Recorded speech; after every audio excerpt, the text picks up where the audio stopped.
I'm okay, but I just found out that my grandpa has been diagnosed with Alzheimer's. So I'm just a bit concerned about that.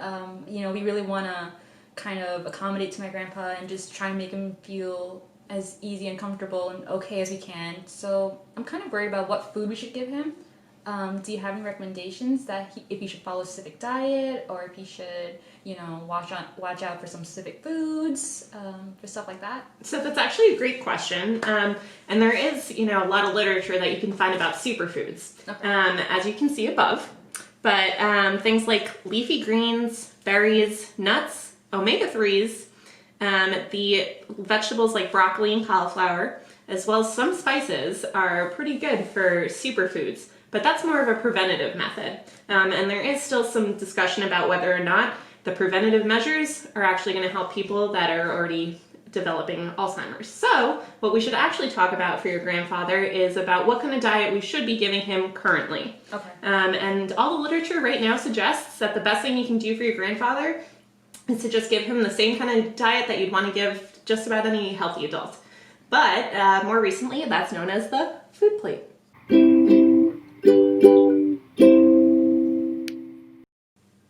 Okay, so the My Plate model is based upon a plate where we can see different fractions of what the food is supposed to take up in relation to our plate.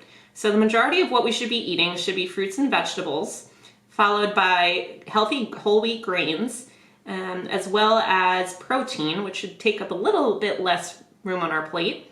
And we should be taking a little bit of dairy and some healthy oils. And so that would include oils like soft margarine and vegetable oil. And of course, we can't forget about fluids.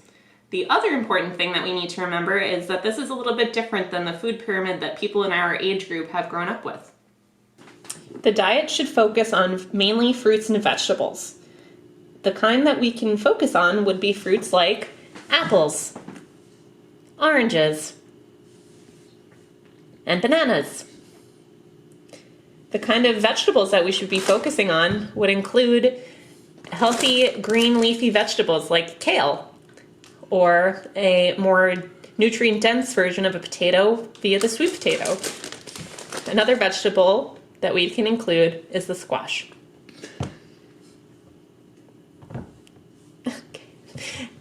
Healthy oils that our diet can also include would be vegetable oils or grapeseed oil, as well as soft margarines that it can provide fatty acids and some fat-soluble vitamins. Herbs and spices can help to improve the taste of the food and make your dementia-affected patient more excited to eat. The variety of herbs and spices we can include should avoid salt, so that way we don't increase their blood pressure. Healthy grains should make up the next largest portion of the plate. Healthy grains can be found in cereals like Cheerios or in whole grain bread. Grains are a good source of vitamins and fiber. The next largest portion of our plate should include proteins.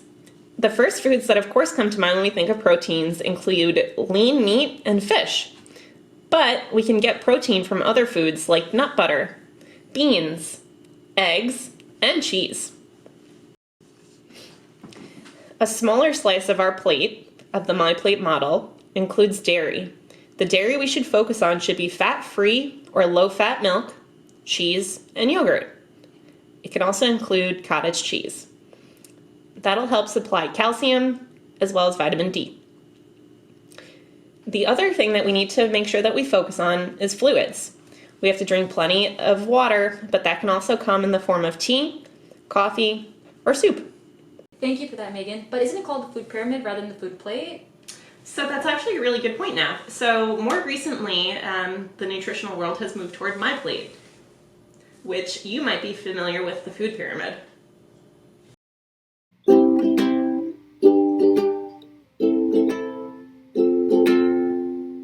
So, Megan, I realized that my grandfather lost weight. Do you think it's related to his Alzheimer's?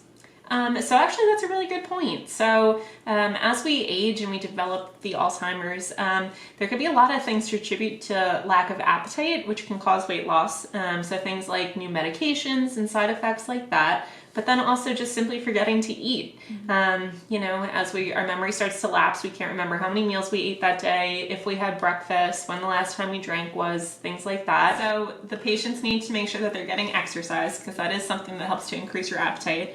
Also, we need to remember that if your grandfather has things like dentures, it might make it more painful when he eats, and it might just be something that would deter him from wanting to chew.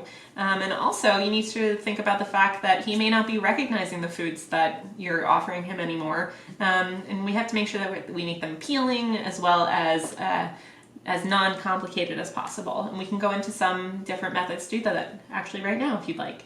Go for it. So a few ways to make mealtime a little bit easier for both you and your grandfather. You should remember that there's different methods that we can use. So we want to limit distractions, which, so don't have the TV on or things in the background. We want to make sure that we don't overstimulate him. Also, it would probably help if you sat and ate with him. Research does show that you tend to eat better when you're in the company of others. Also, we would really like to see only 1 or 2 foods on the plate at a time. We don't want to, again, overstimulate him. We'd want to use a simple place setting, like a white plate with not a lot of patterns on it. We don't want to make it harder with depth perception and things like that. As well as finger foods. Your grandfather may have some issues remembering how to use the utensils. And so it might be more simple to give him things that he can eat with his hands, or encourage him to eat even foods that we might not like to use without utensils with his hands. Whatever's easiest for him. The best way to get calories in is good enough. Also, the other things that you need to remind him are to make sure that he's chewing slowly and carefully. You know, don't want to take too big of a bite and then we have a whole different issue with choking.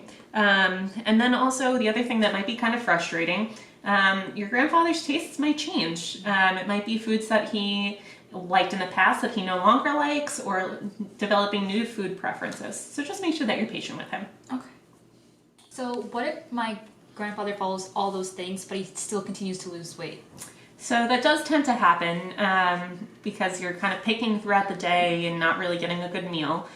So another thing that we would encourage would be a calorie-dense meal. So, I mean, it's kind of like everyone's dream to eat, you know, milkshakes and things like that. But as long as it's tasty and it has some good nutritional value, we want it to be as calorie-dense as possible. So don't feel guilty about giving Grandpa a milkshake. Also, additionally, you can add in vitamins, like a multivitamin, to make sure that he's getting the well-rounded nutrients that he might have missed. And then also, in addition to that, you want to make sure that your grandfather's well hydrated.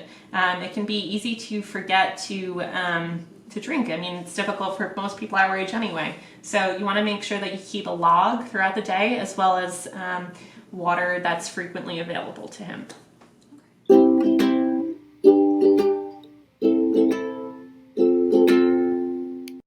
Okay, so Megan, you mentioned a lot of foods that my grandpa should eat, but are there some foods that he should avoid?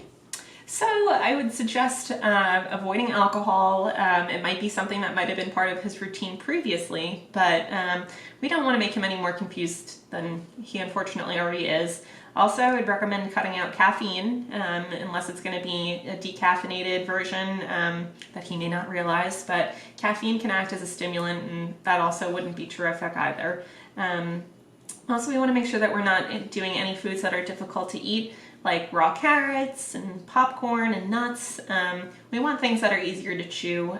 Texture is very important when it comes to these foods. They have to be foods that are easy to swallow. Okay. All right, Megan, so I've noticed that my grandpa, whenever he eats, he's leaving kind of a mess. Like, the plates are messy, everything around him is messy, the table is messy. So is that normal? Is it common? Or is it something we should be concerned about? So it is something that can be frustrating for the caregiver to have to clean up a mess after a meal, but you do need to realize that this is more difficult for your grandfather as well, but there are some steps that you can take to help improve the experience. So I would recommend, if you're going to give him a beverage, that it has a lid and a straw. Okay. And if you're going to, with things like utensils, you want them to have a wider handle so they're easier to hold on to. Fine motor skills might be a little bit more difficult, as well as you can look into getting a plate that has a bumper on it So when he goes to kind of spear the food, if he misses, it'll push up against the bumper and then you'll have less of a mess to clean up. Also, the other thing that I think would be a terrific benefit for you and your grandfather would be to go speak to a nutritionist and kind of get a good idea about if there's any additional foods that you'd prefer to look into or anything that your grandfather in particular might be missing. Okay, sounds good. Thank you. You're welcome.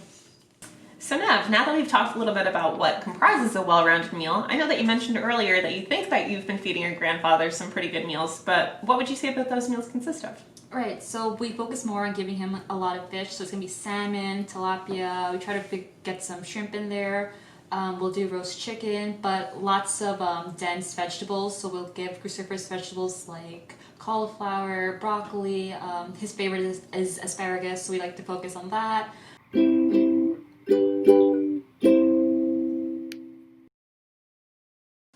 Okay, so some things that I might have forgotten to mention when I was talking to my friend Nav about her grandfather, but are important things to keep in mind, are eating at regularly scheduled times, so that way it's easier for the patient, but also the family. We want to make sure that we have some kind of routine. Another thing to encourage would be snacking throughout the day, so foods like fruit salad, peanut butters and crackers, or avocado toast.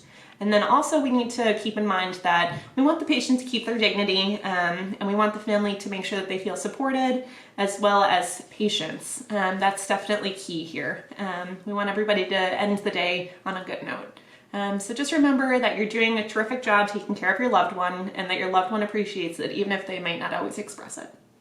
Have a great day.